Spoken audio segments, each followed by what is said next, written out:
up, ladies and gentlemen? Welcome back to another exciting surprise edition of the True Earth Debates. This will be a members only chat. That's why it is premium on Rockfin. That is why only the members are in the chat now. Of course, you probably got the notification. Feel free to share the love. And if you are watching and wanting to participate, then feel free to smash that memberships, right? It supports the show, supports yours truly, and we do appreciate it. Thank you all for joining me today.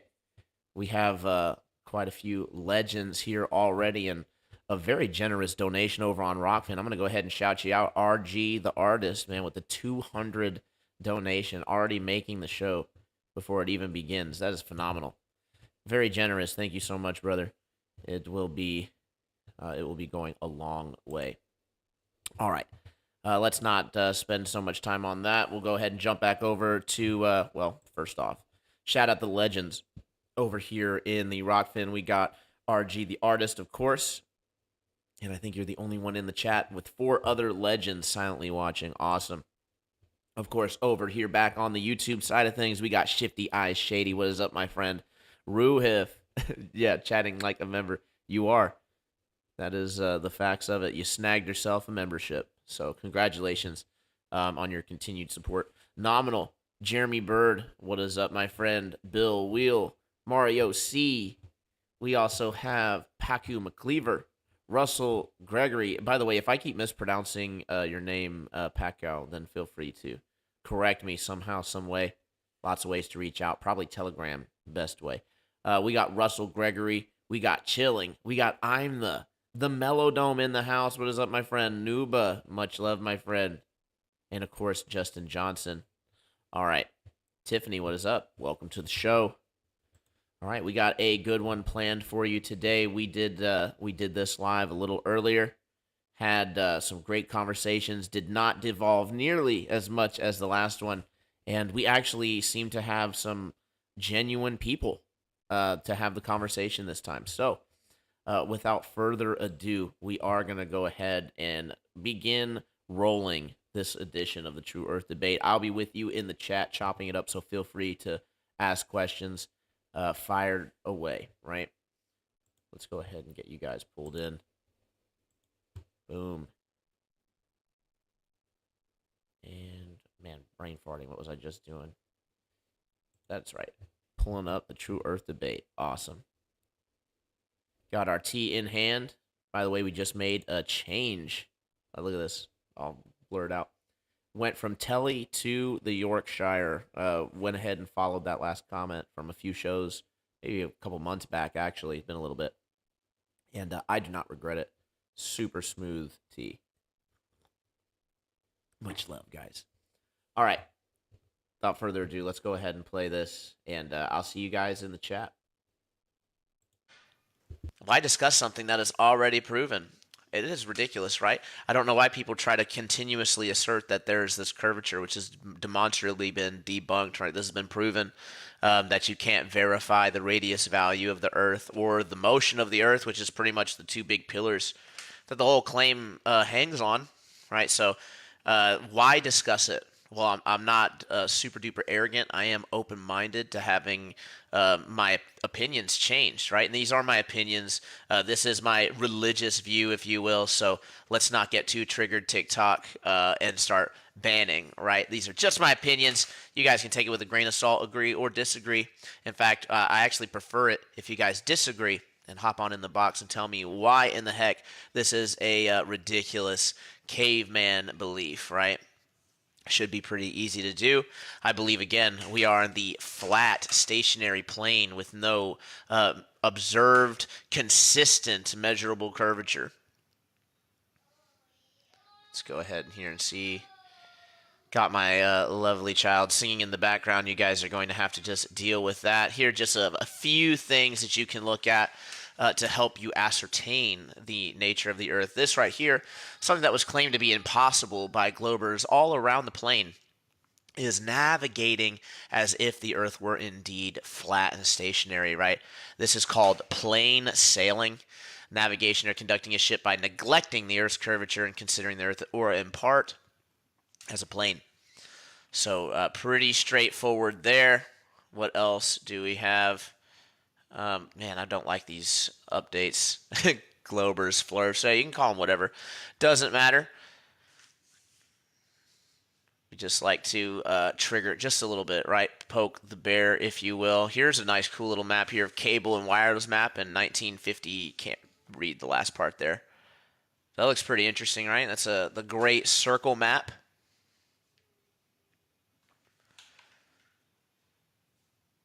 And then what else do we have? We also have. Just running through here, I got tons of trigger bait for the Globies. For those who claim that electromagnetic waves do not prove flat Earth, right? Radio waves, right? The first telegraph actually telegraphed the letter S across the Atlantic Ocean by guy named Marconi. Right, this was actually a subsequent article written after the fact. Hilarious that they're referencing that the flat Earth theory has been proven. The globe Earth theory has been debunked. We got Ivan. Thanks for coming on. Hello. Welcome to the show. I am not in opposition. Nice. How long have you been believing in the topographical plane then? I don't. Okay, so I'm not in opposition, but I understand that both could be fact and both could be true. Well, sure. If you make it as loose as you possibly can, right, then anything can be No, no, no, no, no, true. no, no, no. You can scientifically prove that the Earth is flat, and you can scientifically prove that the Earth is round. Oh, wow. So scientifically, this is something that I've actually been struggling with in these debates. I don't really get scientific evidence. I just get mathematical modeling and then begging the question fallacy. And then name called if I don't agree with that. So could you possibly inform me of some scientific evidence of the Earth's ferocity? I actually got it from somebody who majored in geology. Um, they had an assignment where they had to prove that the Earth was flat scientifically, and they did. But they can also prove that the Earth is round scientifically through math, equations, that type of thing. So So when you mean by like coming, math and equations, like do you mean that they make a prediction off of a mathematical model that they have I presupposed don't and know then see how how? I don't know how he went about doing it. All I know is that he was a geologist, and like I said, he had an assignment to do so, and he did so, which is Yeah, really there's. interesting because you can pretty much scientifically prove anything these days. Well, I'm gonna draw a line in the sand, just so that people understand where I'm coming from in this. And I don't really think that this is my opinion so much as objective fact. If you actually look at the definitions of what is considered science versus pseudoscience, and this is specifically what you're talking about is something that Nicholas Tesla warned us about, and that was that the science is actually a methodology of creating an experiment and then isolating a cause and effect relationship to prove your hypothesis true or false. Now, what that means is not I have a mathematical concept. I'm going to make a prediction with this mathematical concept here, and if it lines up with that prediction, then that means that my concept is proven. That's actually not how science works. Science actually only disproves things. It's not meant to prove things in the affirmative completely. Can give us a really good clue, though, based on what can't be disproven at all. But then you also have to look at ad hoc explanations and things of that nature. And then you can also compare it with a whole other model or multiple other models to see what fits the bill. So even in mainstream cosmology, like take the flat v round Earth out of the equation completely, the debate on the nature of physics and cosmology as a whole is completely up in the air. There's like 8 different models that they're proposing. Each of them get multiple predictions right and a few predictions wrong, and there's no model that they've created that gets all the predictions spot on. So this is one of the problems that they're having. And I think my personal opinion is that they're just holding on to certain things that they don't need to, like special reference frames and things of that nature. General relativity, we're probably going to move away from that here within our lifetime. But again, you don't have to take it to the bank, right? These are just my opinions. Predictions are often wrong, but yeah, that's Yeah, a big difference Big difference I between creating a model and testing to try to debunk something. I personally believe that we could not possibly understand um the actual like shape of the earth. And the reason why is because we have our atmosphere, and we know what happens with light when it goes through water, right? It can distort an image, it can distort our ability to see. And so I don't think that we have the ability to be able to see the entirety of the Earth without leaving the atmosphere if we've ever been to space, um, and actually get a real calculation of what the Earth truly looks like. So I'm not against the idea that the Earth is flat, and I'm not against the idea that the Earth is oval shaped or round. I'm not against it because I don't know. And I don't think that anybody else actually knows. Um, We can like falsify the. So here's an example, and this will also address a comment simultaneously. That was, well, name one prediction that wasn't spot on, right? Well, the horizon predictions, right? The horizons for the Earth curvature calculators, you can add in certain different variables, but they're blankets, and the best that you have is Walter Bislin's sliding scale, where you can just slide it to wherever you want it to be. As far as like actually calculating the distance to the true horizon is basically impossible. And then also calculating the distance to the, or sorry, I meant the difference between the quote physical and optical horizon. I think that we only have an optical horizon, and thus trying to calculate a distance to a physical horizon is just completely fallacious. You don't have a way to actually back that up, and we have seen the horizon change from hour to hour just on a time lapse. yeah, like I said, I've never been in space, and I don't believe that humans ever have been to space.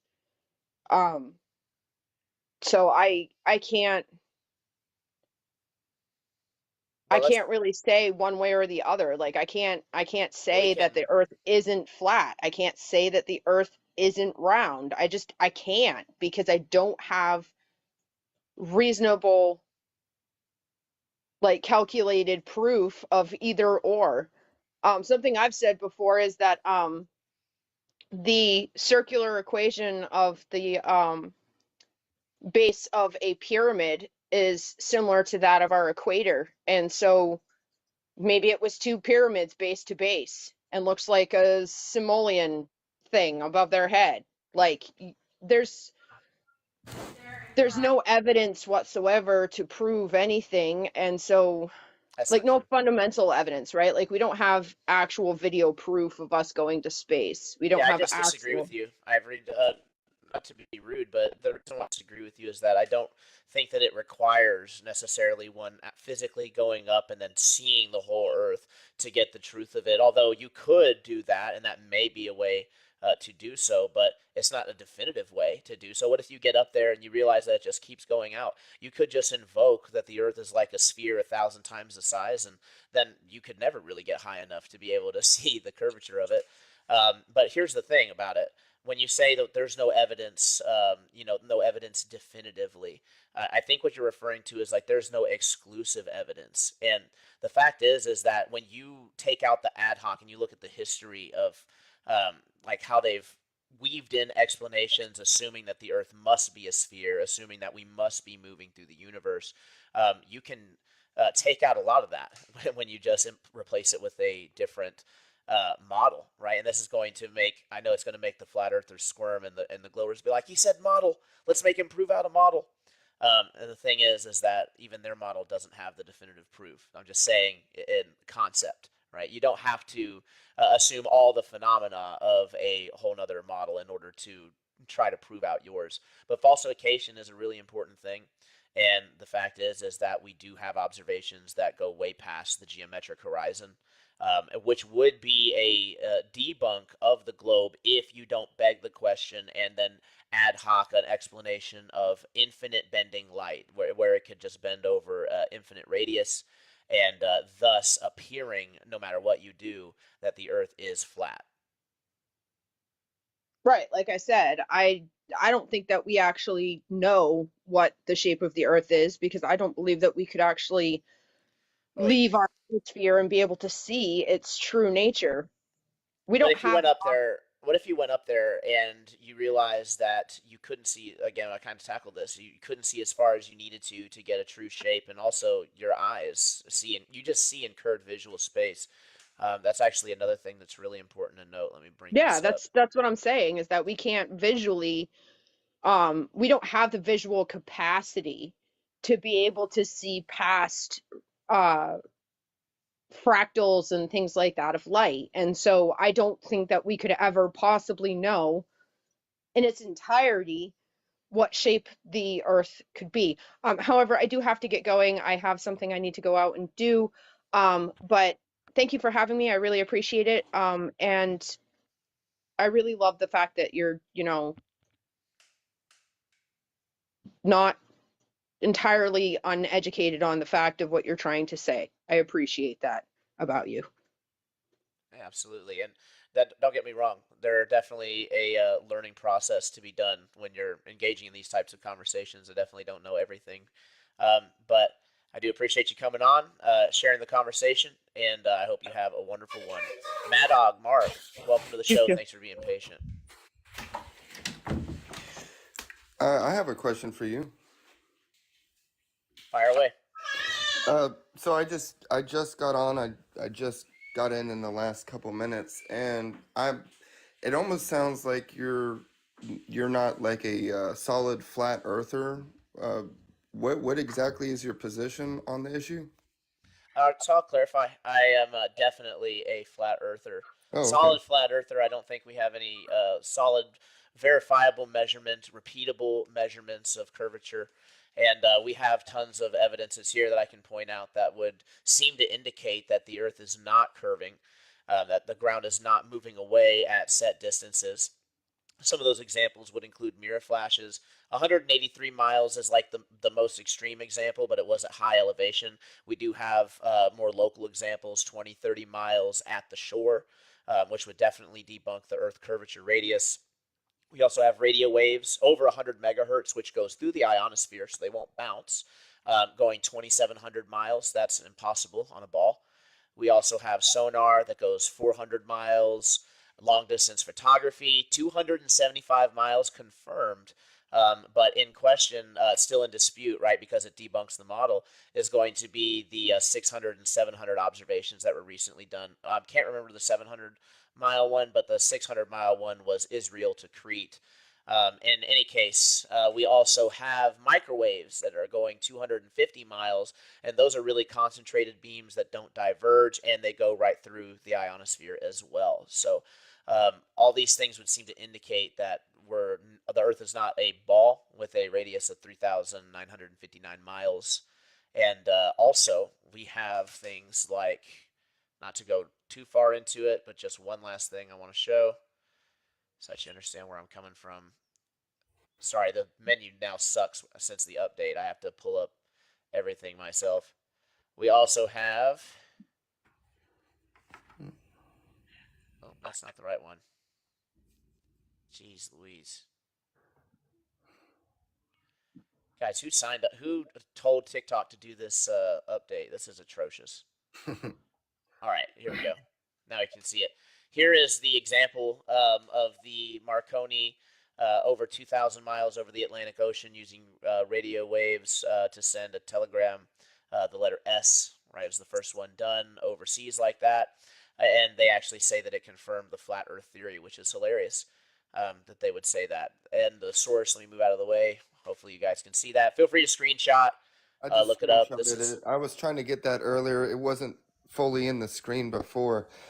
Hey, I just have a couple questions. So, I really started getting into, well, I don't know if you want to say get into, but I was introduced to the idea of flat Earth, man, I think it was around like 2011 or 2012, somewhere around there. It sounded like the craziest thing to me. And I said, I've always uh, I've always been into, or at least been aware of conspiracies, and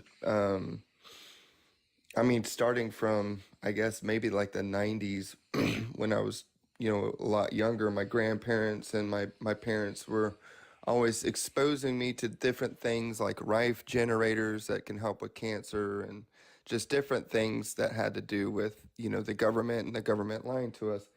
But when I first heard about flat Earth, I thought, my friend introduced me to it, and I think everyone has heard the idea that people in ancient times used to believe that the earth was flat. And so I just thought it sounded really archaic. I saw a lot of videos. One of those videos was where a rocket goes up into, and then it just stops suddenly, and it just kind of suspended and turning. And I thought, wow, that's proof that there's a dome and all these different things. And I kind of went back and forth on it a little bit, and defaulted back to the idea that, okay, anybody can really take information or data and present it in a certain way with their bias to make it convincing. And it's not just with science. I mean, it's the same thing with theology. It's the same thing with a whole range of topics. And, I felt like it was just something that was really fun, that I wanted to believe was true. But the way that I do things is I don't just take one source, or go towards what I'm more inclined to believe. I always like to hear the best of both arguments. And I went back and started listening to a whole bunch of flat Earth debunk videos, and I really just dropped the whole thing. I think maybe about 2012, 2013, and I just said, no, there's no way. I've noticed there's a huge So, increase. what can I ask you real quick before you go on? What brought you into the flat Earth idea in the first place? My friend in About Georgia. what year you think? I think it was 2011 or 2012. Mike's acting up. Give me 1 second. There we go. So you said 2011, Yeah, around there, and maybe then 2012, possibly. okay, and then you said like 2013 or 14, you had completely dropped it due to the debunk videos. Not just debunk videos, but I do have a friend right down the road from me, and I live in Texas. But the friend that got me into this was in Georgia. I went out there and visited for a little bit. Uh, I'm not gonna go into a tangent, but he kind of, when he went into Holocaust denial, that's when I was just like, okay, he Hmm. he seems like he's just anything that's presented to him now, he just kind of buys. And Yeah, that's you definitely shouldn't do that. You gotta scrutinize everything, right? I'm really curious though to kind of keep it like on the topic, right? Because you said that you had actually believed in the flat Earth, right? And sort of. back in 2011, that's actually astounding because like it really didn't get popular until like 2014, 2015. Right. Really started taking off around those Right. years, right? And the debunk videos didn't really start until like 2015, 2016 even. And the best debunk videos that are still around today were like even just a few years ago, right? So Sure. I'm just like really curious on how you would have come to the conclusion that the Earth was flat. I was actually seeing some of the first videos out there, Math Powerland, Jeranism's like first videos back in 2013, 2014. This is like the first I'd ever heard of it. I'd never heard anybody else talking about it, and just about everybody that I talk about says that it's like those guys or some of the first people, that and Mark Sargent, Yeah. which also 2014, right? So I'm just I'm curious of how what piece of evidence brought you in, and then like what piece of evidence did you see that was like, nah, this is stupid? Because right now, you got to put yourself in my shoes. Right now, I'm where you were. If what you're saying is true, right, that means that I'm believing in this easily misunderstanding, right? You should understand that it's on my part a misunderstanding of some kind. So it should be pretty easy to correct this and help me move past to the truth, right? Maybe don't quote me on 2011 or 12. Either way, it was back. I mean, it was over a decade ago. So it may have been then, but it wasn't necessarily the Mark Sargent videos. I remember him sending me some of those later on, after I'd already, kind of just abandoned it. But one thing that and they weren't like the official debunked videos. They were just all sorts of random videos. Some of them were directly debunked videos, but not the more popular ones like what you're talking about, because I'm aware of those. But and yeah, it has gotten more popular lately. But I mean, there have been people who believed that the Earth was flat for a very, very, very long time. There's Sure, been yeah, one it's very been all the popular. way, yeah, all the way to like in like the early 1900s and stuff. The whole Marconi article I just quoted. So besides like getting into like a history lesson, right? I don't think my audience is super interested in that. We're really interested in like going over the points of contention, like the actual Right, and that's what I evidences. was wanting to get to. So here's a couple of them. So I have a friend who is a amateur astronomer, and I told him that I have a friend who is a staunch flat earther, and I asked him. I said, "What is it that I can give to him that will get him to, you know, just drop the whole flat earth thing?" And he said, I live in the state of Texas. One thing that they've done is that, and I'm going to be mostly dealing with arguments from space, things that you can view with telescopes, things you can see with your naked eye. They actually position, there's like a whole, community of um, amateur astronomers, and Texas is an extremely wide state. And what they'll do is they will, with their calculations, they know when a certain um, comet or meteor or anything is going to be passing by, and then they'll strategically position themselves across the state. I don't remember if he said it was 5 or 6 of them, but it was a very, very far distance. First of all, they were able to calculate when and where these things are going to be passing by. And they don't just do it with that, they do it with the ISS, and they can view these things with a telescope. I tried sending this to my friend, and he just poo-poos it. He just says, "Oh no, that's wrong." I I've asked him. I say, "Okay, so why is it that you can see, if he believes that the Earth is a closed system, that nothing can get in or out, Mm. like there's an actual dome? How is it that meteors and different things come down? How is it that we can predict from a globular model? We can predict where the sun, the moon, the stars, and the planets are going to be, and it all fits perfectly with the globular model." Sure, what if I were to tell you that it doesn't fit perfectly and that there are huge errors in the cosmological model that have still not been addressed, and that physicists and astrophysicists are still trying to figure out exactly what's going on with the cosmos?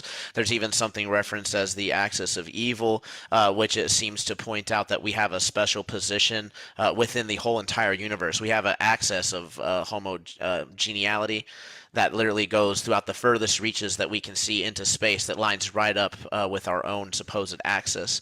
To simply say that, well, I don't know another model that this could work with, therefore the model that I've been taught is true, is a ridiculous argument. To assert that your argument accurately predicts everything to a T is a ridiculous argument, considering that you've probably never done the math yourself. Your friends who are astronomers, yes, I will give you that you can make predictions for certain things. Try doing it all together, all in one. There's actually something called the three-body problem that still hasn't been figured out, where we can't get the orbits to work out right with the gravitational equation that we have. As soon as you throw a third body in, the orbits start going all wonky after just a cycle or two. So it's, again, there's huge problems with your model. It's not actually proof of anything. And then to assert that the way that things move in the sky, like, okay, we have the ISS, we have meteorites that come down from the sky. First off, I haven't made the assertion that we're in an enclosed system, Oh, uh, okay. That was but one of my questions. I haven't made that claim yet, but I mean, is a claim that I assume to be within the realm of possibility. I don't know what causes rocks to fall from the sky. Maybe they come from volcanoes far away. They get blown up and they just travel a far distance. I don't know. There's plenty of guesses for that. But one thing that I do know is that you have absolutely no evidence that it comes from outer space. It's actually claimed that all of the meteorites, everything that, quote, comes from outer space, can actually be found right here on Earth. All of the elements. There's nothing new under the sun, as they say. So yeah, as far as that goes, that's not really great evidence. And then we actually do have models for the flat Earth that do work perfectly. Right here is one for navigating the Earth plane. It's I believe it's a type of celestial navigation, plain sailing. You just pick something in the sky, triangulate to it, and then you can get a fairly accurate distance here on the flat Earth.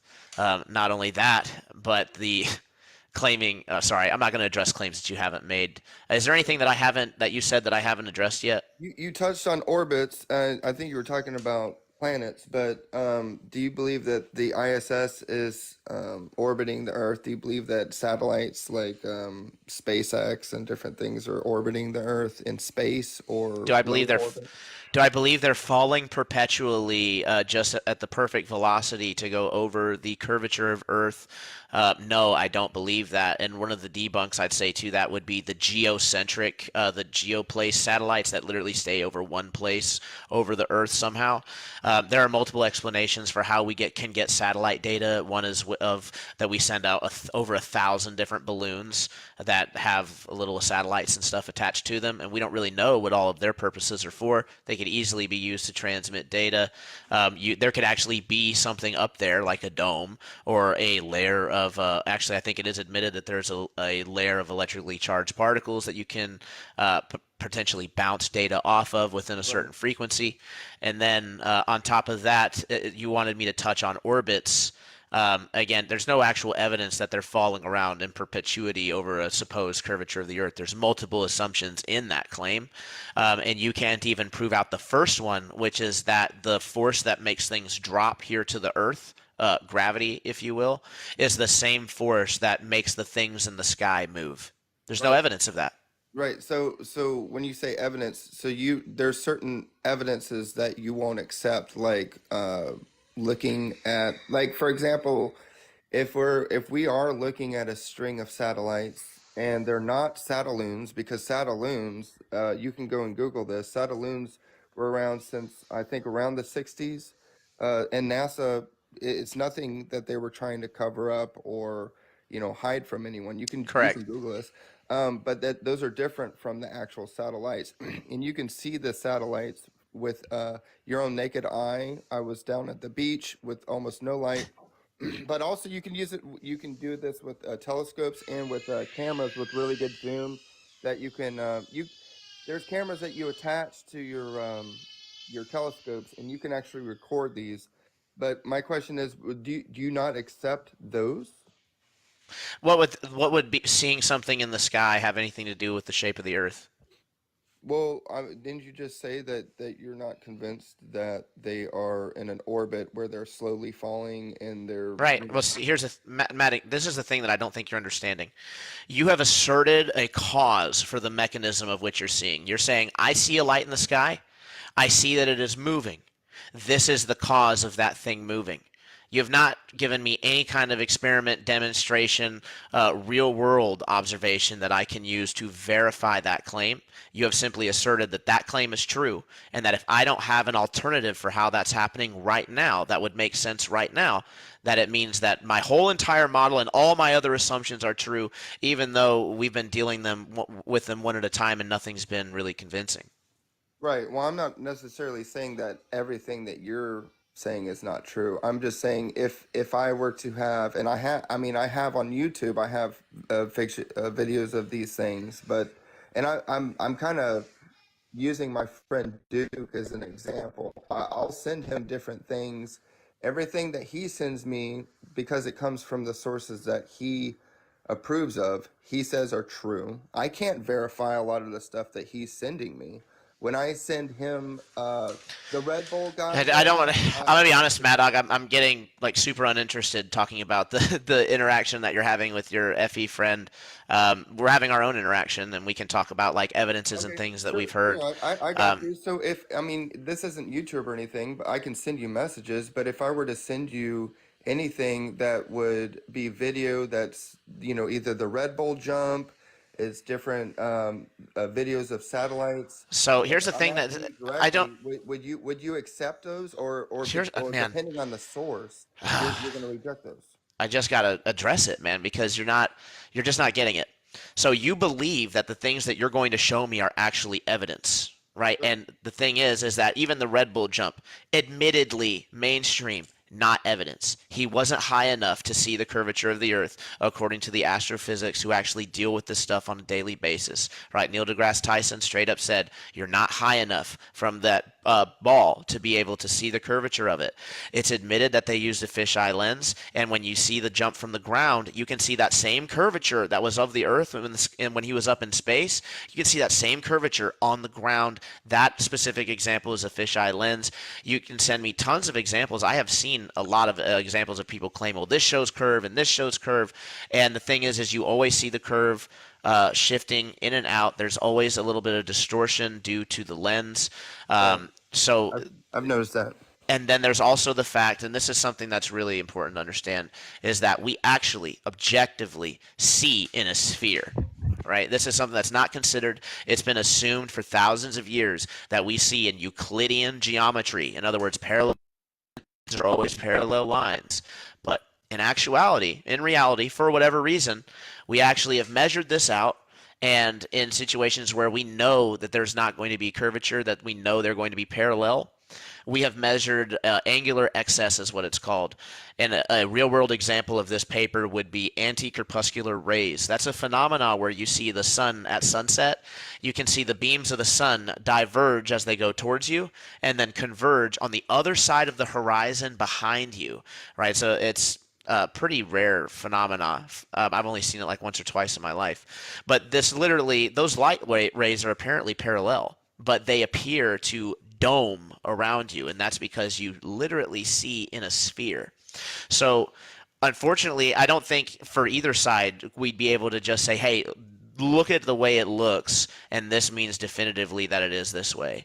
So you saying I got pictures and videos from the accused, right? Because a lot of them are going to be from space agencies, which would be the accused, right? If there is a conspiracy going on, right? And I'm not saying there's not, but if there was a conspiracy going on, then obviously we wouldn't want their evidence. We would want to form independent evidence to try to verify what they're talking about.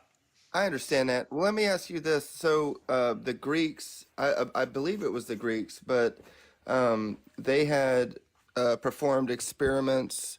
I don't remember if it was with obelisks or what it was, but it was about a long time ago. When people started determining or asserting that the Earth was round, it wasn't within the last couple hundred years. It was a long time ago. My question for you, since you really believe that the Earth is flat, and I'm not actually saying it's not. I'm open to being convinced, but what is the purpose of faking that it's flat? I understand faking that we went to the moon. I know a lot of. I'm really. Oh, where'd you go? Can you hear me? You cut out there, my friend. Oh, it's all good. I'm open to the idea of. I mean, I just recently watched Joe Rogan had some guy on that demonstrated that the atomic explosions that were recorded in the 40s were all fake, and you see one image where there's a truck behind the building, and then all of a sudden there's not, or there's not a truck and then there is, and then you wonder, like, okay, if there's a real atomic explosion, what's happening to the cameras? And it just, my jaw dropped, and I'm like, well, gosh dang it, that's really making the flat earthers, giving them a lot of credence to the idea that a lot of the time they say question everything, they say everything is a stage. We've been lied to about everything. But my question is, if we started determining, like a long time ago, before the U.S. government was even a thing, that the Earth was round, when and how and why would they be wanting to perpetrate a conspiracy that the Earth is round? What did they actually benefit from that? Awesome. So first off, you did start off with a big if, right? Like if this was happening like thousands of years ago, like the storybooks claim, then, right? So I'd have to accept that first premise, which I don't know how much of history we can actually trust. But if I gave you that, right, and I said, if that is true, then why the conspiracy, right? Then it would actually be really easy if the mainstream history was true, because it would simply be a mistake of geometry. What it is that they were assuming Euclidean geometry. That was back in the time of the Greeks. It was like one of the first things they did was ascertain relationships of angles. So they make this wrong assumption ocean. They go out to the shore and they see boats rising up from the top down. They see sun setting, and then they make this assumption that that looks like it's a physical thing, right? And why wouldn't they, right? They've just measured out some Euclidean things that work out in near space, and then they're trying to extrapolate that out to the far space. So at first, I can say it was a genuine conclusion that they had. And they admitted back in the day, by the way, when you read the writings of the people who are putting forward the globe Earth theory, when you read, I believe it was Copernicus's Forward, they were admitting then, right, that there was no way to prove out the difference in cosmologies, that this was just going to be offered as a viable alternative, right? And that's because they were coming in from the underdog position, right? All the other world cultures, all the different beliefs had the Earth as some sort of flat enclosed system. Right. So this was like kind of like a new thing that they were putting forward. So they said, hey, look, we know that there's no way to prove this, but let's go ahead and put this forward just as a way that we could conceptually see this. Astrophysics, by the way, like the way that things move in the sky, is by definition a pseudoscience. There is no way that you can isolate. There's no way that you can stop if the Earth was moving. There's no way that you could stop the Earth moving to then prove that that's what's making the movement of the things in the sky, right? There's no way to do that. So it is by definition pseudoscience. But so what is the goal of what are they trying to do by tricking the world into thinking? no, they're just trying to hang on to credibility at this point. So if we assume the timeline's true, like you asked me to, then I can just say that they're trying to save face, right? They may have went up. Thanks for the hat, by the way. Appreciate the gifts, guys. You guys are awesome. They could have made the assumption, right? They could have checked the assumption later and realized, oh my goodness, we were actually wrong about this, but we have built so much credibility and gotten people away from the church that it would be detrimental to us, to our credibility, to our reputation, to then admit that we were wrong about something that we've claimed to be so factual and so true. So that is one reason why the lie. Then we have a nice, guys, keep them coming. You guys are awesome. And then another reason would be more real estate. And this is actually super, I think this is a viable explanation just because this is like tangible. Land is something that's really, really valuable. And if everybody knew that there was more areas that they could go, then they would go there, right? And that's another thing that people do all throughout all of history. You'll see a common theme that when governments become tyrannical, people just leave. Right, they just leave it, and right now the whole Earth is tyrannical. It seems they're all under the different treaties, superseding their own sovereignty in these different agreements. So now it's pretty much like everybody's under the UN and NATO. There's no real sovereignty, so it's all. You can make the argument that it's all tyrannical. And if we knew about some other land on the outside of this giant ice shelf, then maybe we would all go and check that out.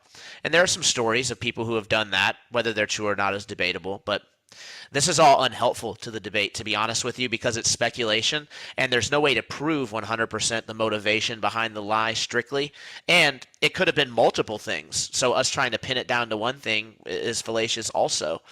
Also, if there was a murder, right, and I hate to sound too redundant, but if there was a murder, just because I can't figure out why the murder happened doesn't mean that there's not a body of evidence before me. And the truth is that we do have a body of evidence to deal with. We have electromagnetic wave propagation. We have rail guns. We have here's another good thing that I want to show. This is has to do with the horizon. People use the horizon as a huge proof of the Earth's shape. I would ask you, Mad Dog, where do you think the horizon is on this picture? I'm not sure. It looks to be at the very bottom of it, but so here's what I can tell you what's happening. See, you see the moon here, how it's spreading out. That's obviously not the actual moon. That's like an optical effect, right? right. Okay, perfect. So that has to be reflecting off of something to give that effect. The moon is literally reflecting off of the water that is at the right angle to be casting the reflection of the sky instead of the actual water. So what you're seeing here is something called a false horizon. You would assume, if the moon wasn't here, right, you would assume that that dark blue line of the water is the actual horizon, right? Right. But when you have something there to compare it to, you can see that it's not the actual horizon. Now we can throw in another curveball and say, what if there were houses and trees and mountains and things in front of this, right? Would you be able to see the horizon truly at all? Right. Exactly. And that's what those are all the observations that we have. Either you have trees, mountains, land, or you have the water, which is just like a street on a hot day, right? You're going to have miraging effects, and you're not going to be able to ascertain the true horizon. So how would we be able to accurately rely on that as a way to determine the shape of the Earth? That's a good point. Since you're bringing up the moon and the sun and everything, how do you explain the solar eclipses, lunar eclipses? Last night, I could look and I could see the sunset, and I saw where the moon was positionally, and one side of the moon was lit up, whereas the other side you couldn't see. Um, what do you think that those bodies? Do you think that those are luminaries, like the sun, the moon, the stars, or what is your position on all that? So I'll keep it super brief before I welcome Laring Don onto the show. Thanks for being patient. I'll get to you in just a second. Very brief explanation, and I wouldn't know how to prove this, by the way, but I know how we could debunk the mainstream claim. So I'll start there. The mainstream claim is that it's the shadows of the Earth that are causing the eclipses, but this can be debunked. When you view an eclipse from a plane, you can actually see the Earth below and the sun and the moon in the same plane at times. We have that observation on video, as well as different, like 5 different orbs in the sky that were not lens flares. They were not moving consistent with lens flares at all. They were moving independently of each other, and there was one of them that was actually blocking the, I believe it was a solar eclipse, this one, so this was blocking the sun. So in any case, forgive me if I'm wrong on that. I'll have to go back and post this sometime. But in any case, it could be that there's actual dark bodies, that even mainstream science is starting to admit that there's dark suns out there, things that you can't see. They don't project light the same way. So we could have stuff like that up in the sky blocking it. Or there could be ascending and descending nodes, which is basically due to the plane that they're on. The moon and sun just don't do the same thing, right? So, and at times they can even line up with each other because they're not directly the same elevation. So when you look through a telescope and you see like the Milky Way galaxies, you see the Horsehead Nebula, you see different things like that, and like I said, I mean, that's not, is that not, what is that? What are you looking at through telescopes? I don't know. I bet you guys don't know either. You guys have created an entire story about it and then asked me to believe it. Well, And unfortunately, it's that's not not my burden. me. I'm not included in these guys. I just Right, went right. through high school and I just went through life just like everybody Well, else. it is expected, admittedly, Maddox. I mean, the fact that I'm having this conversation, that it's so contentious, obviously, it is expected that people hold the mainstream belief that everybody believes the story that was taught to us in school, which is what you're getting at with the galaxies and this Sure, vast distance and stuff. It's like we were sure. taught that. Don't you believe that? Well, not necessarily, no. I don't think that there's hardcore evidence of that, and that it is a story that's just told to everybody at a young age. And it doesn't mean my teacher's a liar. My teacher was taught the Right. same thing as a child when they didn't even have the ability to question it, and they've never had the evidence put forward in front of them to actually show them that they need to question it. The truth is that the leading edge of science is almost never on the forefront of the public's mind, ever, right? But, So but they don't know why these decisions are being made. before I get off, I just want to let you know, within the last 11 years, I've been a Christian. Within the last 2 years, I've really been going into the Greek, the Hebrew, and the Old Testament. And I actually have, I'll send it to you when I get off of here. I'll find the screenshot, send it to you. The Hebrews, they did actually have a flat earth model. And the firmament is the area in which the birds fly. There's a first, second, and third heaven. But there actually is I'll send it to you and let you check it out. But I found it really interesting, and this is just recent. This is just within the last couple months. I found it really interesting that they have a depiction of what they refer to as the floodgates, which some people would call a dome. And that's from the Bible. That's from, the Word of God.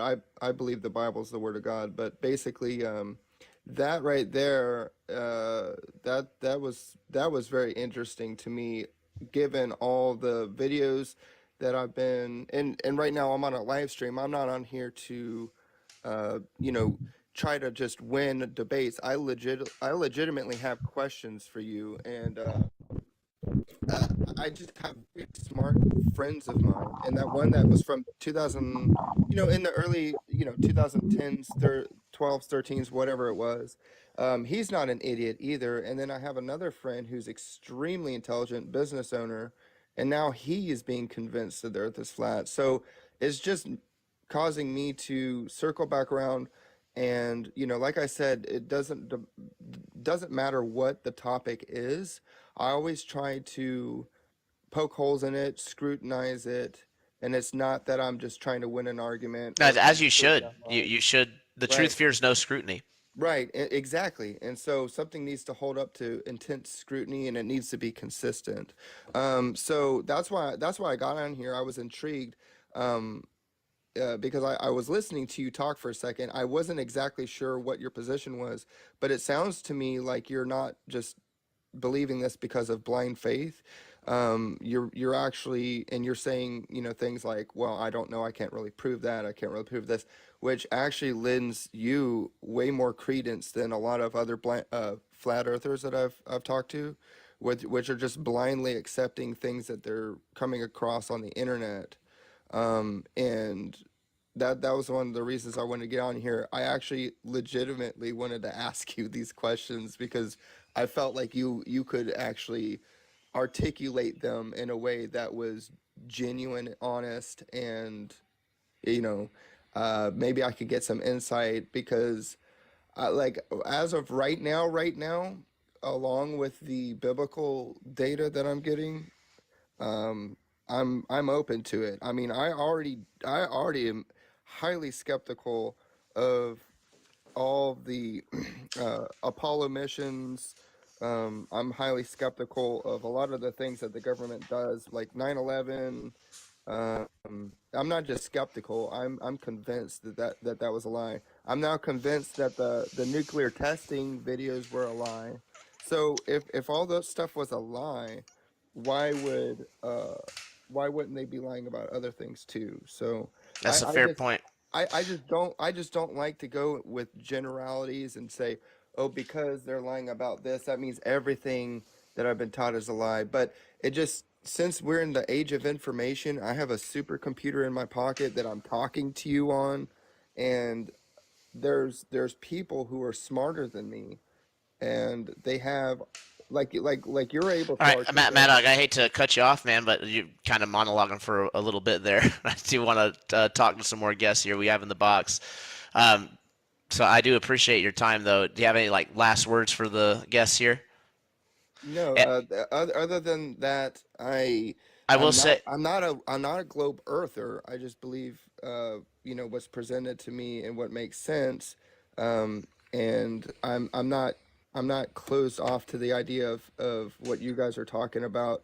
I guess I just need to dig into it I more. uh, I recommend that you go to my YouTube at Troubling Tribune, and we actually do have open panels as well. I have a lot of great guests that come on, great flat earthers that know things that even I don't know. Right, I don't know everything, and I can't articulate everything the best. So I do appreciate the assistance, and you are free to come on in and ask the questions to a whole panel of educated people as well. So feel free to come on in and have whatever evidences and questions ready to go.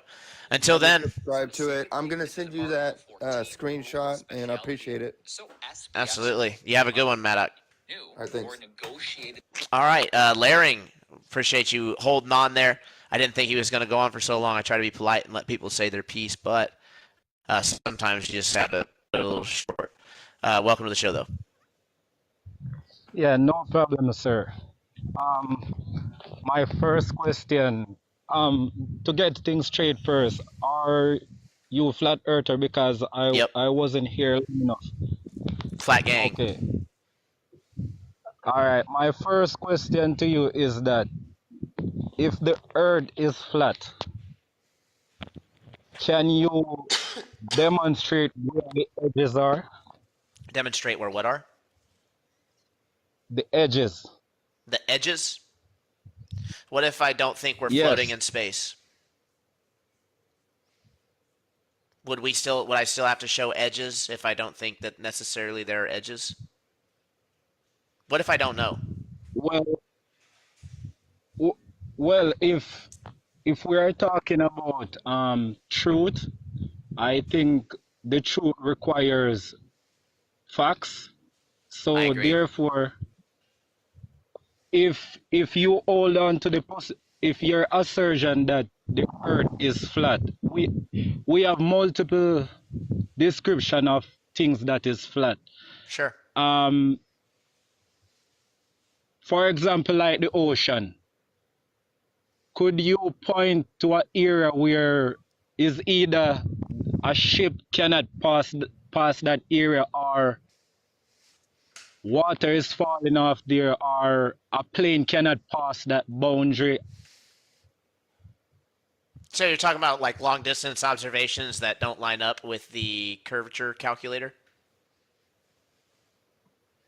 Um, I'm not sure. I don't really speak English fluently, so my bad if you're kind of missing my point. Let me try to rephrase it again. Matt, could you? Sorry, go ahead, Larry. Didn't mean to cut you off. Yeah. Um, when we are looking out at the sea, right, or the ocean, and we see like the ship is dipping, like the further it goes, like it going downwards hill. Sure. Yeah. If the earth was flat, would that be possible? Yeah. Yeah, we've demonstrated Explain. this. So we've demonstrated this in a aquarium tank. What you can do is you can take a little cardboard cutout of a boat. I'm just telling you how you can do the experiment so you can do it yourself. Take a cardboard cutout of a boat, put it on one end of the fish tank, fill it with water, fill it with sugar or salt, something to create a density gradient like we have in the Apnos, right? The thicker air on the bottom, less thicker on top. And then actually take a camera and then look through, directly through, to as if you were looking over the ocean. But the ocean bottom is like the flat bottom of the aquarium. You'll actually see that in the distance, the boat is going to be compressed and raised, right? The actual horizon line can be raised. Now, before you say, well, we see the horizon dip, right? So how is that a proof, right? Well, that's why I bring up this example right here of the horizon.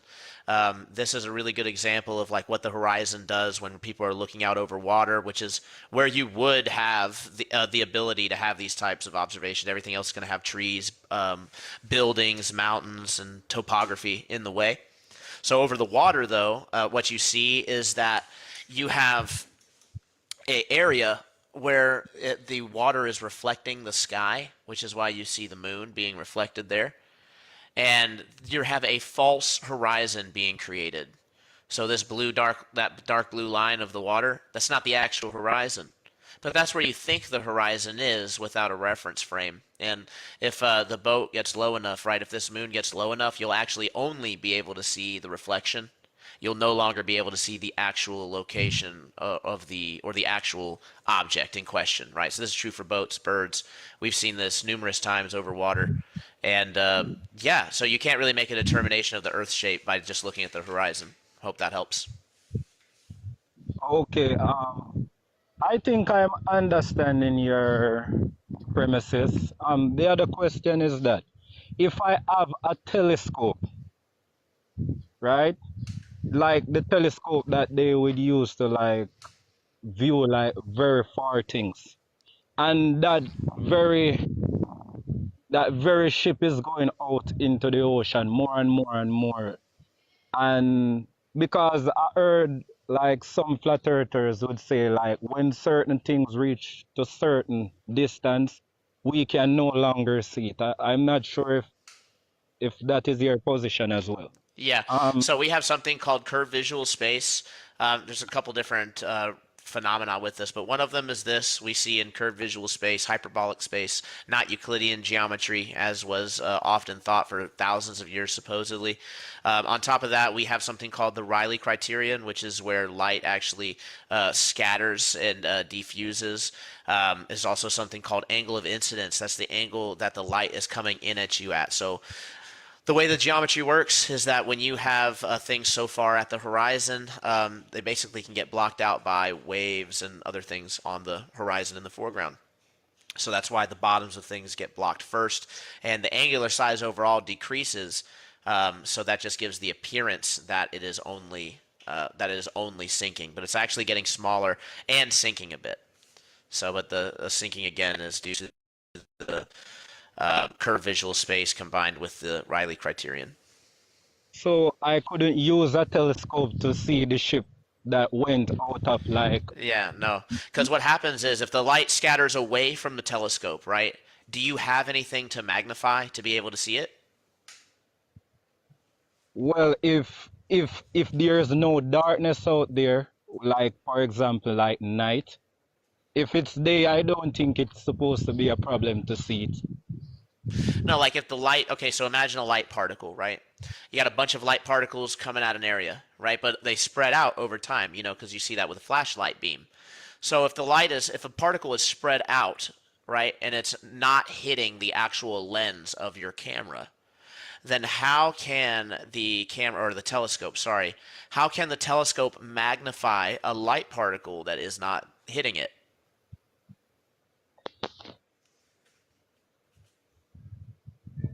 Well, well, I don't understand very much like um I like physics, like for example, like how you would mention about light, but if the other side that the ship went on, no light is over there, well, I can understand, but if light is there, as I mentioned earlier, if where I'm dark and out in the ocean where the You're ship just is, you're just kind of repeating the question, Larry. I don't want to go in circles on it, to be honest.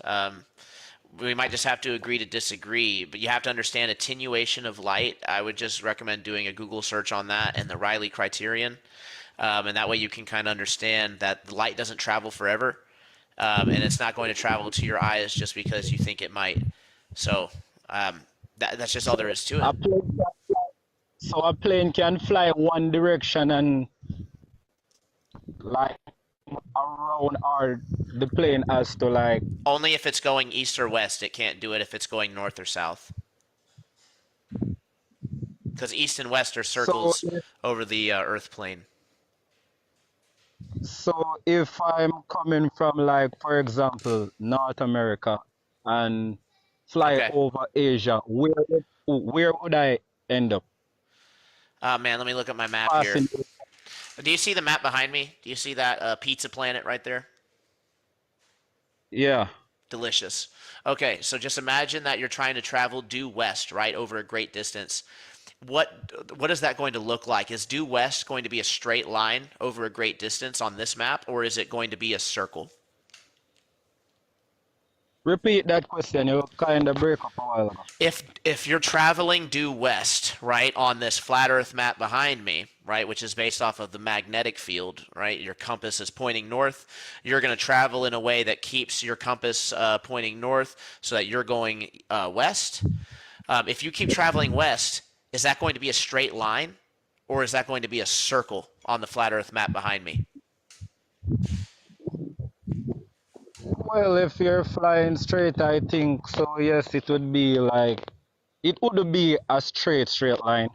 No, it's not a straight line. It's just a curved line. It has to be a curved line because you're going west, because west and east are literally circles over the Earth on the flat Earth map, right? You're making an assumption that the Earth is flat, right? I'm not asking you to believe it. I'm just saying if you assume that it is, right, and you assume that it's this one over my head here, right? Just look at the layout of the continents, right? North is at the center. South is the edge, right? That means east and west are just different directions going around that circle. So that explains how the navigation is done. So, uh, Alright, let us agree to disagree on that one. Just let me No have worries. a last question. No Um, worries. if the Earth is not spherical,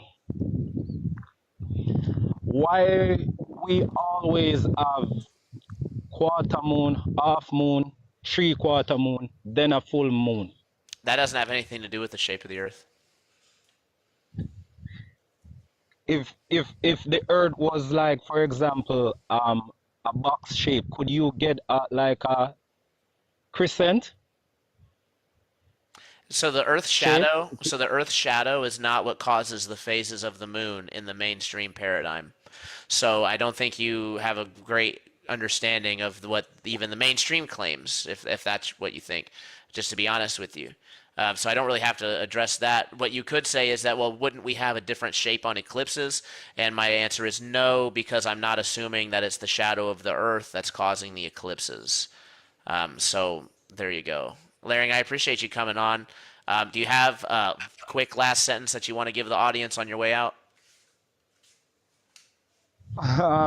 Not really, but I appreciate the invite to your show still. Just those were the questions I wanted to ask. Awesome, man. Well, I appreciate you So coming on. Uh, yeah, so the audience can hear more. I would like to know more and hear more. So yeah, I appreciate more people coming on that I can yeah, listen absolutely. and so forth. Appreciate you coming on, Yeah, man. I hope you have a good one. Peace. yeah. Alrighty. Mikey Wallace, appreciate you being patient. Welcome to the show. How you I might doing? take, we'll talk to you and we'll talk to one more person and then we're going to get out of here, just so you guys know. So don't keep jumping on in the box. And if you are in the box already, just sit tight. It won't be too much longer. Mikey, welcome to the show. Thanks for coming on. Right on, man. I won't take long. I really just have one question for you. What caused you to start looking into the flat Earth theory? The amount of faith that I realized that I had put into NASA and the realization that I hadn't really seen any good evidence from them. That's all I want to know. I just started researching about little over a year ago, and haven't found anything that proves a globe Earth. So It's true. I just like to ask different people what caused them to start looking into it. Yeah, I agree. One of the first videos I ever seen, Mikey, was Matt Powerland's of real or painting, and how would you be able to know the difference? And I had to admit to myself that there's no way I'd be able to tell the difference between a photorealistic painting and an actual photo. So that kind of started me on the rabbit trail, and the rest is history. Right on, man. Well, that's all I was wondering. All right, You have a right good on. day. Bye. Appreciate you coming on. Thanks for sharing some time. Antrone, welcome to the show. Thanks for coming on, man. Hey man, how's it going? It's going fantastic. What do you have for us today?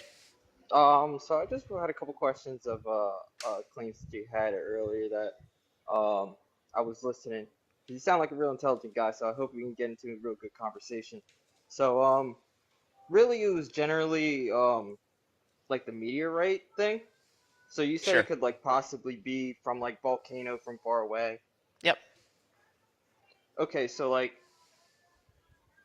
in that case, there would have to be because in the well, it's just whether or not you would believe that the evidence that we have for meteorites actually some of them do contain iron, Sure. and iron having a higher melting point than magma, and magma not reaching up to the temperatures of iron, it wouldn't make sense for those meteors to have iron in them if they're coming So from a volcano. let me ask you this, and this is a genuine question.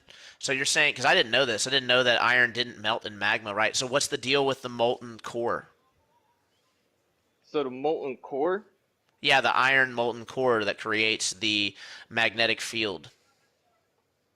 Oh yeah, for sure. I mean, that's generally since it's deeper in the earth. So the claim would be that since it's deeper in the earth, there's higher amount of pressure, so the temperature would be greater, So as why couldn't I opposed to. simply invoke that those rocks happen? And you said that it came from that one of them was found with iron. Even if they were all found with iron, right? I could just make the argument that they're coming from deep within, right? The volcano. The volcano is just the mouth, That's just where it comes out at, but that's not where it was birthed, right? That's not where the magma was birthed at all. It's admitted that it comes from deeper in the mainstream. So I don't see how that's incongruent with or how that makes it not a possibility just because there's iron in it. No, yeah, for sure, for sure. I mean, that definitely makes sense. I mean, if the geothermal vents definitely reached far enough, it wouldn't be outrageous to believe that there was iron in there. That's all I'm saying. Again, not an expert on it, Yeah, but just using some common sense. for And sure. then Me the neither. other thing that I did find interesting, I'm wondering what you think about this. The fact that nothing that is found in any of the things that come from outer space, not even moon rocks, right? It is claimed that nothing that comes from outer space can be found or can't be found here on Earth. That it can all be found right here. So how are we supposed to like verify that anything actually came from outer space? Yeah, I mean, I guess you would never really know unless they do say like, and this is just me doing a little bit of research, not really too extensive, but I was reading that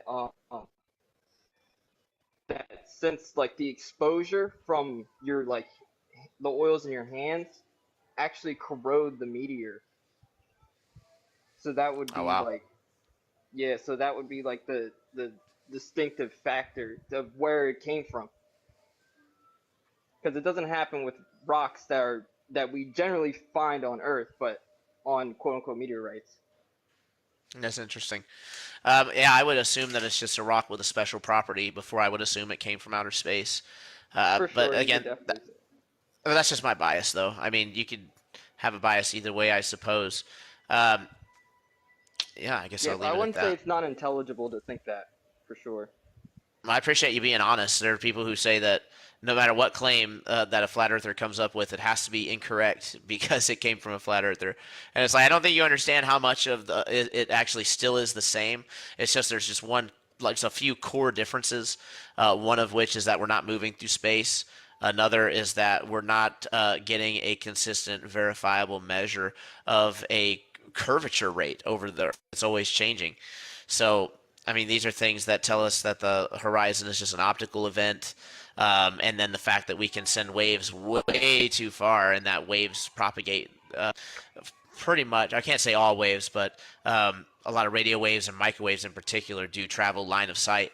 So it's like we have stuff like that that's going over 200 miles, and radio waves that are going over 2,700 miles that would go right through the ionosphere. Then that would be a strong indicator of the lack of curvature of the Earth, I would say. Yeah, for sure. I mean, I necessarily don't like disagree with you on that. I mean, that honestly makes a lot of sense. Um, Well, shoot. Did you have any other questions that you wanted to ask? no, I really just wanted to talk about the magma and the lava thing, meteorites. I just wanted to like kind of like see where how that thought process would be after I did a little bit of researching. But I'll definitely do some more, man. I'm like still on the fence about it. Not too entirely too positive, especially because of what happened recently in Congress where they said there was no aliens and now they're saying there are aliens, or not directly Careful with saying that that. there are aliens. Yeah, not directly saying that there are aliens, but there could be. There's biological signs that they found on UFOs that aren't human, so you know what I mean, and they're not really expanding on that, so it's kind of Right, like, right. yeah, I'm still like on That's the fence a about it. whole that is a whole nother debate. I'm gonna have to do the aliens, are they real or not debate. I actually take the I don't believe that they're real the way they're portrayed on the mainstream. I kind of think that's some propaganda, but it's a whole nother conversation. I'm not trying to get into right just now. I appreciate your time, Antrim. Thanks for coming on the show. Do you have any last No words for the problem. audience? Um, just everyone keep doing their own research, man. Everything's about independent research and find out what we can figure out on our own and what we can actually perceive as opposed to what we're being told. Nice. This will be the last guest that we have on, and then we're going to go ahead and call it. I'll give us a 15-minute timer so that we can end it by 4. Riz, welcome to the show, man. What's poppin', Tribune? How you doing, homie? Another day in paradise, man. Nope. Flat smacking. Having a great old time this Saturday. What about you, man? Have you finally decided to change the air of your globe troll ways and join the light side once again? No, not until I see some proof, unfortunately. So I've come on to provide you some insight into iron. Yep. So Perfect. first of all, what I'm trying to stop is misinformation. Iron came from heaven. It came from space. It came from outside of the earth. How Yep. do you know that? Because God told me. Yeah, that's. I'm gonna need something a little bit better than that. And we God told me that everything is right here on earth. So now, what do we do from this point? okay. So the reason I say that is because, as you know, I'm a Muslim, and God says in a verse in the Quran, "We sent down iron." Yep. And there's a chapter in the Quran. Guess what it's called? What's the chapter called? I wouldn't know. Iron. Yep. So it tells you about iron and where it came from. So this is why I'm trying to say that meteorites. God also says that. This is before you continue. I will say it's kind of refreshing to hear a religious argument coming forward from the globe side. Yeah. Kind of a curveball you're throwing out here. Yeah, no, it's just that because I know that on the flat Earth side you might not want to believe meteorites exist. I'm just trying to say that from a religious aspect, regardless if you're a flat Earther or a glober, meteorites and things coming from outside of the Earth exist, and also to stop aliens and things like that going into outer space, God has meteorites or shooting stars to attack them like missiles. So you could say that these things are, space weapons in some ways. So, but God's throwing space rocks to keep everybody in check. that's right. Yeah, they're not allowed to leave the Earth according to your flat Earth. So that's the reason why God maybe would do that. But anyway, that was just a side note to correct you on the iron. So, do you believe in What? meteorites coming from space now? What? No. Based off of your religious argument that you put forward from a text from the Quran, Yeah. why would I accept that as hardcore evidence? Oh, it's just because when I hit you with science, it might hurt your feelings. So I thought I'd go on the religious side. Dude, can you get what's the science for iron coming from outer space? Dude, I gotta hear this. Okay, so the science is also there for saying it comes from outer space. And do you know what the Oort cloud is? The orc cloud sounds Oh, like something from Lord of the Rings. no, no. So it's O for Oscar, R for Romeo, T for Tango, Oort cloud. Now, this is a region of space where all majority of meteors come from, and that's what causes meteor showers. So right now we are having the Perseid meteor showers in the northern hemisphere, and another set of meteor showers happening in the southern hemisphere right now.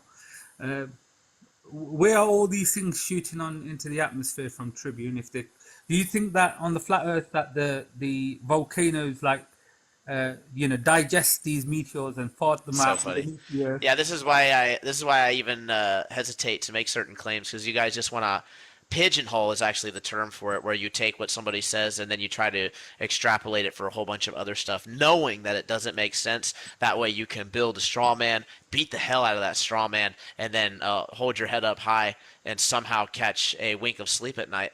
I wouldn't really know how to go about doing all that, but I will say that just because you have sparks in the sky does not mean that that's the same thing as the rocks that you find in quote craters, right? That's an assumption. Where do we have the example of a rock actually coming down? We see it lighting up, part of like a quote meteor shower, and then it's actually hitting and creating a crater, and then we actually find this rock and we see that it has come from nowhere on Earth, right? There's a whole bunch of assumptions that haven't even begun to be proven out. And I could say, yes, volcano could go off on one side of the plane, launch the stuff way the heck up, and have it go on a arc, right? Because that's how things launched, and then it take a while to finally come back down and land, and maybe even create a crater. Maybe even create some sparks as it flies through the atmos plane, right? Because there's friction. Oh yeah. So who knows? Another side note is for your information to update you and stuff to help you out. If you put two cameras in your garden, let's say 10 to 30 meters apart, one facing the west and one facing the east, and if you catch a meteor going in between them, you're able to calculate how far away that meteor is going to land. So you can go find that meteor that you think doesn't exist or come from space. You can't decide which claim that you want to tackle, right? Because you can't say I'm not saying they don't exist, right? I'm not saying No, that, no, no. and you can't say that. No, I'm not trying to like mix up your words. I'm just saying that they come from outer space. That's the thing that I'm trying to pick. But you don't know that, right? You just think that they do because you can't conceive of another way for them to get here. So you have to make up a whole nother realm for them to come from. Okay, so do you believe that? Look, there's some basic things that I know that you agree with. So you agree that the sun is not in the earth, yes? I So mean, the sun is above the earth, yes. yeah, but it's not inside the earth. Yeah, not inside our How atmosphere. how well, no, I don't think it's within our atmosphere. No. I don't Okay, think that we have an atmosphere though, to be okay. fair. That would But imply sphere-shaped air. okay, so wherever the sun is, that is the same region that these meteors come from. So meaning in the same kind of plane that I the wouldn't sun. know that. I wouldn't know that. Okay, all right, okay. Let's move on to another topic because you're not going to agree on this one, and like I say, we want to keep it good for the people. Yeah, So, I'm not going to agree on things that can't be falsified, right? I'm saying to you, my point of contention here is that meteors definitely exist, meteorites exist, and they come from outer space. Definitely, You 100%. just but the and, right? And you say and then you say definitely 100%, but you haven't provided the proof for the definite 100% coming from outer space part. Okay, so have you got any explanation for how they might come from the Earth? That's a burden shift. That's a logical fallacy that you're giving me. No, yeah, it's a logical fallacy that you just committed. No, it's what you committed. You made a positive claim, Riz. It's very simple. You made a positive claim that meteorites definitely 100%. So you made a strong claim that definitely 100% meteorites come from outer space. That's a positive claim. That means you have the burden to demonstrate this positive claim.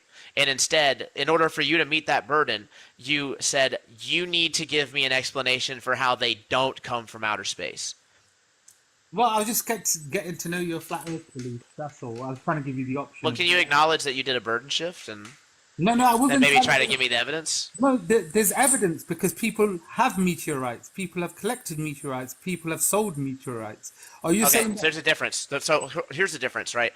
I have an ice cube in my fridge. Let me give you an analogy to compare to. If I got an ice cube from my fridge and I held it up here and I said, this ice cube was in Beyonce's fridge. This is Beyonce's ice cube.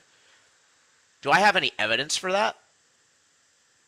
Okay, so again, you're doing what you said earlier, which was a thingy shift or whatever shift. No, this isn't a burden shift. This is me asking you a question in a comparison.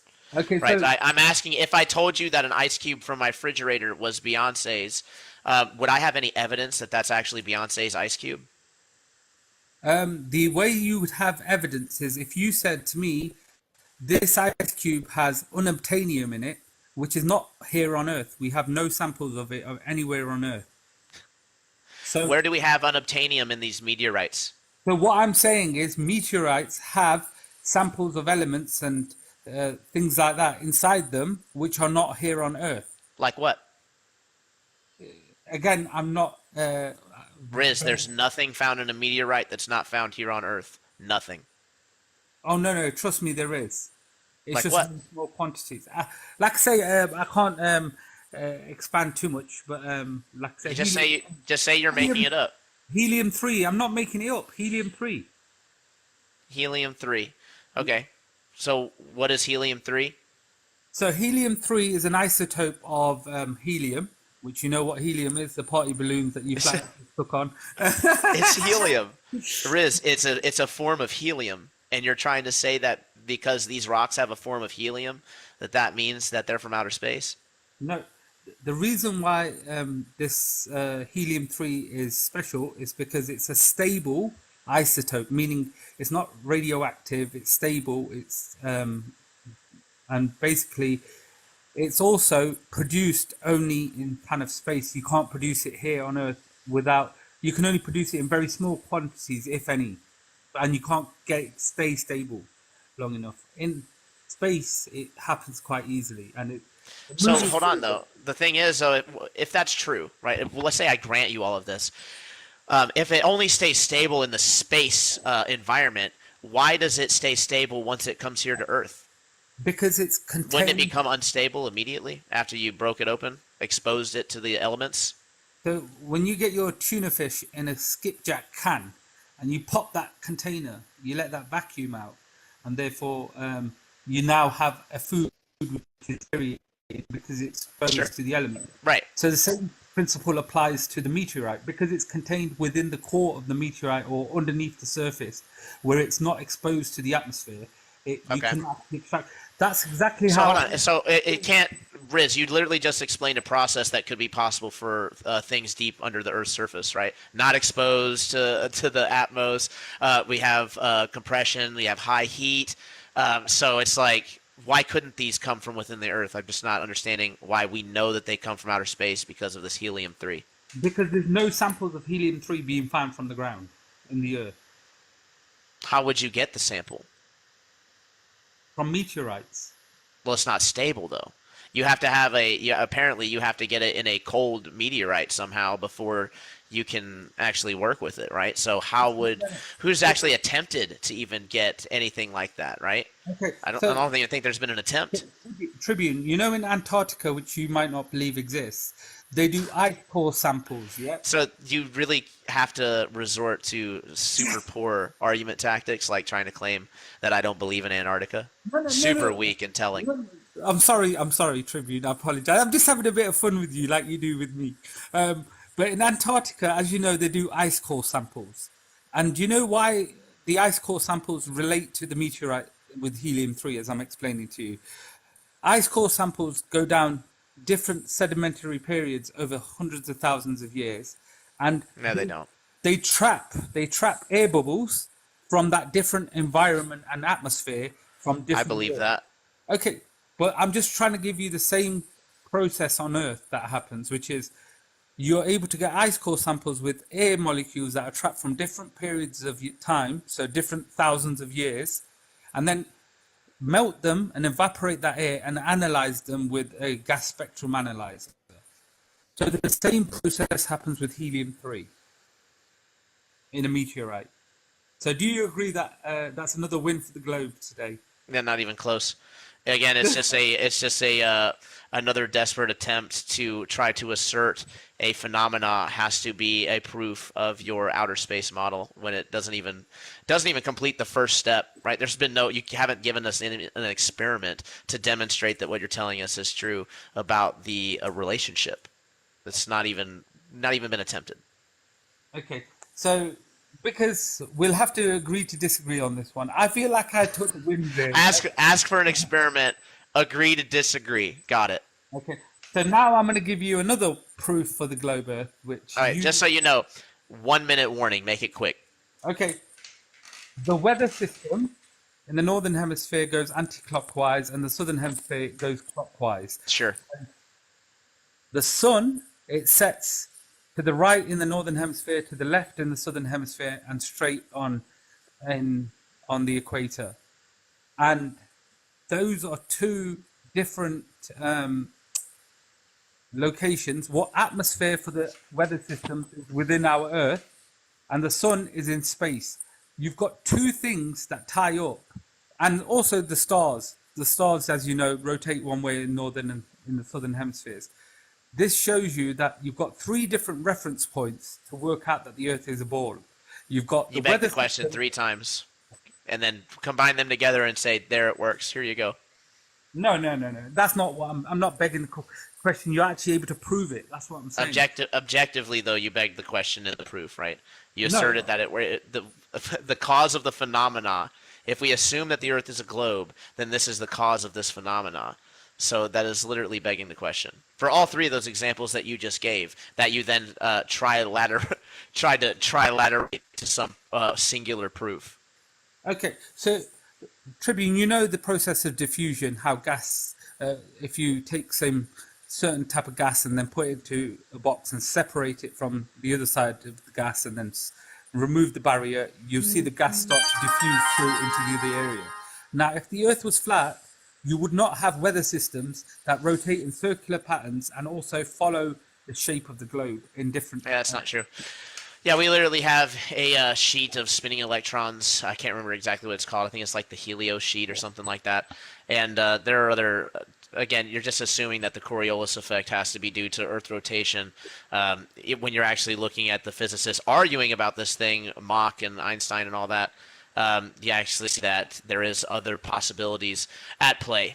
But it is 4:01. Not trying to go into a whole nother long conversation where you just say, "Nah, has to be my way. No other explanations will satisfy," or even worse yet, where I explain something and then you simply accuse me of not explaining anything at all. So Come we've on, actually had. Okay, well, thank you for having me on. And like I said, Tribune, you're more than welcome to the Globe side. Life will be a lot easier for you. You won't Oh, have to. it'd be super easy, but I wouldn't be able to sleep at night. So I No, no, appreciate you though, Riz. Thanks for the no, invitation. you'd be able to sleep at night because you'd be telling the truth as opposed to making up. I disagree. Okay. I'd rather like honestly believe it myself before I just switch teams, right? So you guys are gonna have to do like a much better job of trying to convince me, right? So I appreciate you though. Thanks for coming on, and we're probably gonna post this up later in the day. So All right, folks, the rest is history. We did post it up. Here we are. It was too good of a conversation to not do so. But let's go ahead and bring it back on in, folks. What a fantastic conversation that was. A surprise Saturday evening. And definitely had a lot of fun myself being here with you all. Let me go ahead and get on over here. We'll do a quick shout out. And we will, of course, also play us out. But yeah, not much going on this Saturday except for some flat smacking. So was a lot of fun, of course. Shifty Eyes Shady, much love, my friend Mario C, Justin Johnson, Thrash List Smith, Justin Johnson, Nominal, Russell Gregory, much love, my friend. Again, thanks again for the generous donation. One Neo. We also got Creature, Bill Wheel, and many, many other legends as well. Over on the Rockfin side, of course, we have Steph 40. We got Cody, man, how do I pronounce that? Bocephus, probably Bocephus. There we go. Tiffany, once again, thanks for your generous donation as well. Mischief Brew, he doesn't understand English. Probably talking about the Jamaican guy. All right. Andrew B, much love, my friend. If I'm a little slower than usual, you know exactly why. All right. We also got RG, of course, Russell. All right. That makes sense. RG, Russell Gregory. Perfect. All right, guys. I appreciate you. Thanks for coming and hanging out on this amazing Saturday evening. If you liked this show, if you thought that it had some good entertainment value, some good education value, then feel free to share it out. As you guys know, with the shadow banning, these shows really don't get shared out too much without your guys' assistance. So much love, everybody. If you want to show any more support, then feel free to hit the GoFundMe. We also have the Cash App and all the other avenues. We do appreciate it. And, of course, the merch store, guys. Feel free to go check out the great stuff that MrTribune and myself have been cranking out. It's been a lot of fun. Hopefully it doesn't start me in the middle of the song, but it did. No worries. All right, guys. We have Globebusters tomorrow, 3 p.m. We also have the Mellow-Dome. We got an early show. If you guys are up right now, then you're in for it. 7 a.m. That's going to be in about 7 hours from now. All right, for whatever time zone you're in, catch us over on FMX. It's actually going to be over on the FMX channel, I believe. So, yeah, just stay tuned. It's going to be awesome. Yeah, and then Glowbusters at 3 p.m. So, yeah, until then, I'll see you on the flip side. If there are any other chats, any other great shows going on, I might see you in there. But, yeah, until then, peace. Much love.